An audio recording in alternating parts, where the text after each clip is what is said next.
If you look at the history of Hell cell phones, you'll see that nothing much happened from '84 right up until maybe about 2005. And all of a sudden, 2005, you started seeing some phones with multiple applications. They had music, they had cameras on it. Up till that point, everything was more or less a separate. There was a phone with a camera, but not with a music player. There was a phone music player, but without a web access.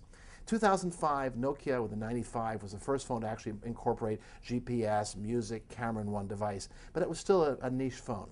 Of course, then it happened in 2007. And what's amazing to me is that you have quite a history of mobile phones, and it wasn't until the last 3 to 4 years that we finally started seeing all of the devices converging together into a really usable product. So what's happening in 2011, which is different, is that three things have come together. Number one is we're seeing operating systems and applications optimized for real productivity on these portable devices, these personal wearable computing devices.